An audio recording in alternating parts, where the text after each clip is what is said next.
हिंदुओं को एकजुट हो जाना चाहिए और हिंदुओं की संख्या अधिक चाहिए बढ़ाना, तभी ऐसे कट्टरपंथी जिहादियों से बदला हम ले सकेंगे। घुसपैठ को पहले रोकिए, फिर टोकिए, फिर ठोकिए। अगर आज नहीं ठोक पाओगे तो फिर कभी नहीं। जैसे वहां हिंदू पीटे जा रहे हैं, वहां कट रहे हैं, उसी तरह भारत में भी पीटे जाएंगे, कटेंगे। हिंदू को अब एकजुट रहने की आवश्यकता है, सावधान होने की आवश्यकता है। बाबा बागेश्वर धाम के पीठाधीश्वर धीरेन्द्र शास्त्री जी ने जो भी उन्होंने कहा है, बिल्कुल उन्होंने सत्य कहा है। इसका हम समर्थन करते हैं। क्यों? कट्टरपंथी जिहादियों की संख्या जहां अधिक है और हिंदुओं की संख्या कम है, वहां हिंदुओं से पूछो कितना अत्याचार कर रहे हैं। संस्कृति सनातन को भ्रष्ट करने में लगे रहते हैं, कहीं उनके त्योहारों पर भ्रष्ट करने में लगे रहते हैं। और अब मैं बताना चाहता हूं कि जो बांग्लादेश में एक दीपक दास को मार मार के और उसके बाद पेड़ों में लटका दिया गया, जिंदा जला दिया गया, ये भारत में छत्तीसगढ़ के चौराहे पर और बहुत जगह ऐसा हो सकता है।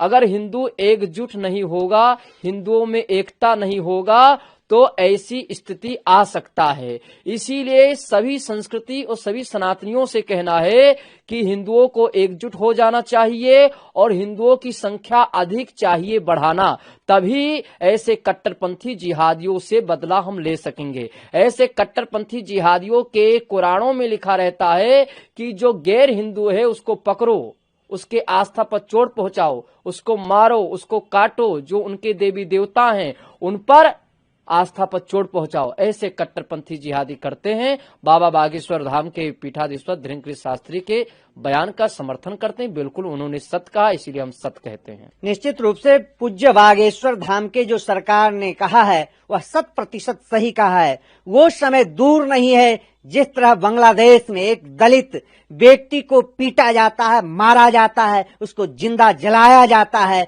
उसके घर परिवार को पीटा जा रहा है। और एक व्यक्ति के कारण, जोगिंदर मंडल के कारण, जिन्होंने जो है अपनी सत्ता और अपनी जो है पद प्रतिष्ठा पाने के लिए लाखों हिंदुओं को जो है प्राण जो है लेने का काम किया है। मैं पूछना चाहता हूं, देश में रहने वाले जय भीम बोलने वाले रावण वो कहां हैं? सेकुलरिज्म पाठ पढ़ने वाले वो लोग कहां हैं?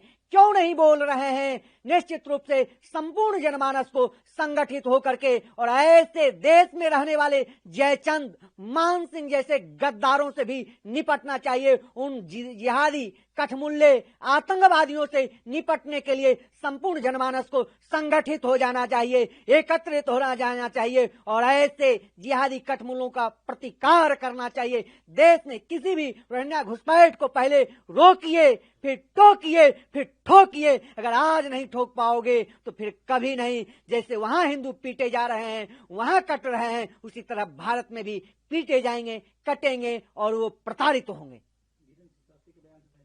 निश्चित रूप से पूज्य बागेश्वर धाम जी के जो है वचनों से समर्थन करता हूं, सहमत हूं। संपूर्ण जनमानस को इन विचारधारा को अंगीकार करना चाहिए और किसी भी देश में अराजकता के खिलाफ आप संगठित होकर के, एकत्रित होकर के उसका प्रतिकार करिए, उसको ईंट का जवाब पत्थर से देने का काम करिए, नहीं तो फिर कटिएगा, कोई बचा नहीं सकता है। निश्चित रूप से यह एक संकेत है, एक यह आगाह है, यह कि आगाज है कि अभी दुनिया ने देखा सोशल मीडिया प्लेटफॉर्म के माध्यम से कि अमानवीय कृत्य, इतना बड़ा अपराध जो इतिहास में कभी नहीं हुआ।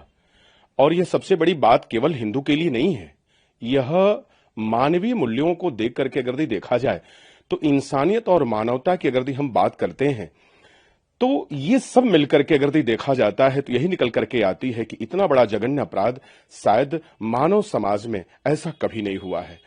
और हम सभी मिलकर के उसका खंडन और भर्त्सना करते हैं, जो ऐसे कट्टरपंथी विचारधारा के ऐसे लोग जो मनुष्य होकर के भी मनुष्यत्व को अंगीकार नहीं कर रहे हैं। क्या कहा जा सकता है? यह कहीं ना कहीं यह संकेत करता है कि हिंदू को अब एकजुट रहने की आवश्यकता है, सावधान होने की आवश्यकता है। और जो आचार्य धीरेन्द्र शास्त्री जी ने कहा है, हम उनके विचारों का समर्थन करते हैं, क्योंकि हिंदुत्व केवल एक विषय नहीं है। हिंदू इंसानियत और मानवता को लेकर के चलने वाला एक वह ऐसा पक्ष है जो सदैव, अगर हम इतिहास को उठाते हैं तो जिसने विश्व की मंगल की कामना की हो, जिसने सभी जीवधारियों पर अपना स्नेह और प्रेम लुटाया हो, वह हिंदुत्व है। तो निश्चित रूप से मैं धीरेन्द्र शास्त्री जी के विचारों का मैं स्वागत करता हूं।